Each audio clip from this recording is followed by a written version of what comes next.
kita merasa sepatutnya dalam kes yang sepenting ini mahkamah sepatutnya tidak menolak lah. Sebab untuk mengelakkan sebarang unsur dilihat sebagai mahkamah ini ada unsur bahaya dan sebagainya kan, lebih baik quorum sebelah itu mendengar kes ini. Sebab ini juga pernah dicadangkan oleh Tuan Saleh Abbas dalam buku dia kan, Medieval Justice. Sebab tu masa kes UMNO dulu dia menetapkan 11 quorum supaya tidak ada lagi timbul orang mengatakan kan, bahawa ketua hakim ni menentukan quorum dia. Jadi kalau semua dengar kes, jadi tidak adalah timbul siapa menentukan quorum kan. Semua hakim kena dengar kes itu. Jadi kami merasakan bagaimanapun oleh kerana mahkamah telah buat keputusan, kita akan teruskan lah. Dan kita rasa hujah pada pagi ini menunjukkan secara jelas bahawa apa yang kita nak tunjukkan bahawa yang Sultan ini dari segi sejarahnya, dari segi bahasa dalam perlembagaan ini menunjukkan bahawa dia tidak mempunyai kuasa mutlak. Hatta dalam perlembagaan Perak sendiri menyatakan bahawa Sultan itu sendiri jika dia gagal hadir dalam sidang Dewan Negara boleh dianggap telah kosong dia punya jawatan tu, boleh dianggap telah terlucut. Menunjukkan secara jelas ada deeming provision. Deeming provision maknanya dia boleh dianggap telah lucut jawatannya. Tapi dalam kes Menteri Besar tidak ada peruntukan yang sama. Kan? Kalau sekiranya ada peruntukan yang sama, dah tentulah dia letak dalam perlembagaan itu yang membolehkan di Menteri Besar tu sekiranya dia tidak mau letak jawatan, dia dianggap letak jawatan. Dan provision begitu tidak ada dalam perlembagaan negeri Perak. Dan kita merasakan kes pengkronikan tu masih lagi represent a good law lah. Itulah undang-undangnya, iaitu mestilah seorang Menteri Besar itu mesti ditentukan oleh satu undi tidak berada dalam Dewan. Itulah secara ringkasnya. Penolakan 11 member panel, boleh komen? Kami merasakan sepatutnya mahkamah ini menerima permintaan untuk 11 quorum itu, kerana seperti mana dicadangkan oleh Tuan Saleh Abbas dalam buku dia Medieval Justice, dalam kes UMNO dia sendiri mencadangkan 11 hakim supaya tidak timbul nanti ada spekulasi bahawa quorum ini ditentukan oleh mana-mana pihak lah. Jadi apabila semua hakim dengar, tak adalah timbul lagi dah. Kan? Jadi itu yang kita hujahkan. Patutnya mahkamah bertindak begitu. Sebab hakim-hakim yang ada sekarang ni pernah mendengar kes ni sebelum ini, walaupun tidak secara spesifik, tapi pernah permohonan-permohonan lain tu mereka pernah mendengar. Jadi mereka mungkin ada sikap bahaya dan sebagainya. Baik, itulah kita. Tapi bagaimanapun oleh kerana mereka telah memutuskan, kita pun tak maulah. Kini kita rasa hari ini kita pun dah bersedia untuk berhujah, kita teruskan lah. Jangka keputusan hari ini ke? Saya rasa tak, kecuali lah hakim ni terlalu efisien sampai dia boleh dia dah memahami undang-undang tu excellent. Tapi kalau dia nak putus hari ni, kami harap putuskan memihak order kita lah. Okay. Saris untuk peguam-peguam saya telah pun memberikan submission mereka kepada 5 orang hakim. Walaupun pada awal-awalnya kita telah memohon supaya para hakim itu diadakan penuh panel. Ini sama ada 9 ataupun kurang daripada itu. Dan permohonan kami itu ditolak. Maka saya berasa agak terkilan dan sedih oleh kerana ini merupakan satu peluang yang besar untuk membersihkan keyakinan rakyat Malaysia kepada institusi kehakiman. Maka kita pohon itu supaya kes yang besar ini diberikan satu layanan yang baik. Ya, bukan hanya untuk keadilan, tapi mesti ditunjukkan keadilan itu.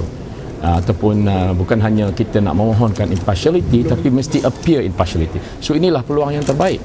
Tapi saya berasa sedih kerana saya lihat tadi itu hanya 5 orang yang memang kita tahu mereka sebahagiannya telah pun mengetahui kes Perak ini. Dan saya faham oleh kerana dalam Mahkamah Persekutuan ini ada beberapa orang lagi hakim-hakim yang memang pakar dalam perlembagaan negeri permulaan Malaysia. Jadi kenapakah khidmat mereka ini tidak dimasukkan dalam meningkatkan jumlah hakim supaya kes ini dapat diadili secara lebih adil. Lebih-lebih lagi insiden-insiden yang dirujuk itu adalah perkara-perkara yang pernah berlaku di Sabah, di Sarawak. Dia sudah tentulah saya meyakinkan ada wakil daripada Sabah Sarawak, hakim daripada sana. Jadi inilah caranya barangkali kalau nak menunjukkan satu Malaysia, tapi malangnya kita lihat kelima-lima hakim tadi adalah orang Melayu. Ya. Kenapa tidak diambil hakim-hakim yang daripada kaum-kaum yang lain yang memang pakar, yang belum pernah mengadili kes ini. Jadi saya berasa sedih dan terkilan oleh kerana permohonan kami awal-awal telah ditolak oleh mereka. Namun para counsel saya telah meneruskan juga submission mereka.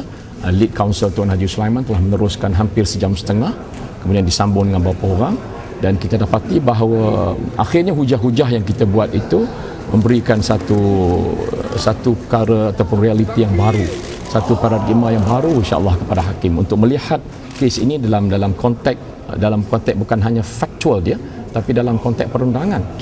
Kita nak melihat supaya interpretasi kepada perundangan itu diberikan layanan yang sebenarnya. Jadi untuk itu, kalau sekiranya keputusan ini tidak menyebelahi perundangan yang kita percayai, kita yakin, maka kesan natijah daripada keputusan kalau tidak menyebelahi saya, maka dia akan berikan kesan yang panjang, yang mana memungkinkan bahawa beberapa orang ahli parlimen mereka akan mengisytiharkan masuk dalam bebas, kemudian pimpinan Pakatan Rakyat boleh membawa mereka pergi ke istana, dan di istana boleh diisytiharkan Najib tumbang di situ kerana kami ada majoriti. Ini kesan dia. Sampingan kalau sekiranya keputusan itu tidak menyebelahi saya. Ya. Jadi untuk itu kita nak beritahu kepada rakyat Malaysia, ya, amnya bahawa keputusan ini bukan hanya keputusan jangka pendek, tapi kena diingatkan bahawa risikonya besar di masa-masa akan datang. Oleh kerana kalaulah keputusan menentukan siapa dia Perdana Menteri ini boleh dibuat dalam istana, bermaknanya institusi parlimen tidak perlu. Pilihan raya juga tidak perlu nanti. Ini risiko yang besar. Ya, maknanya Perdana Menteri boleh ditentukan oleh istana, sama ada nak buang bila-bila masa, nak pecat bila-bila masa, kerana dia hilang majoriti di istana. Itu sebabnya di Perak ini kita lihat pada awal-awal lagi surat menyurat yang saya buat itu semua mengambil kira berkenaan dengan perundangan. Jadi untuk itu alhamdulillah hari ini hujah-hujah yang dibuat oleh kaunsil saya memberikan keutamaan kepada perundangan itu sendiri. Walaupun fakta-faktanya telah pun dibicarakan dan diterima oleh Mahkamah Tinggi terdahulu daripada ini, yang akhirnya membuat keputusan bahawa Perdana Menteri Besar dan juga kerajaan yang sah adalah Pakatan Rakyat. Namun hujah-hujah yang kita lihat tadi cuba seolah-olah menjauhkan saya ni daripada realiti. Cuba untuk memberikan interpretasi bahawa pada awal-awal bulan Februari dahulu saya mau lari daripada kebenaran. Tapi dihujahkan tadi akhirnya surat menyurat yang saya keluarkan, yang saya tulis kepada Yang Maha Mulia Paduka Seri Sultan bersama-sama dengan surat yang ditulis oleh Speaker Sibaki Kumar menunjukkan bahawa kami mahu menyerahkan balik kepada rakyat. Kami tidak takut. Ya, bahkan dinyatakan dalam surat itu kita minta mahkamah untuk menginterpretasikan, menentukan, dan kalau tidak kita pergi kepada Dewan Undangan Negeri. Jadi hujah daripada pihak Zamri menyatakan kita mau lari daripada realiti kerana kita takut nanti kita hilang majoriti, ini dapat dinafikan tadi. Kalau saudara lihat apa yang dihujahkan, mana jelas daripada surat yang saya hantar pada 5 hari bulan 2 dan surat yang dihantar oleh Speaker pada 6 hari bulan 2 menunjukkan kami mau memberikan hak balik kepada rakyat ataupun mahkamah yang menentukan. Kalau mahkamah makan masa yang panjang ditentukan oleh Dewan Undangan Negeri. Now that proves that we wanted to give the rakyat of Perak the authority, the power to choose the small stable government. Ya, terima kasih. So kita ada beberapa orang council kita juga sini, dan you can ask some question pertaining to the legal standing tadi. Ya.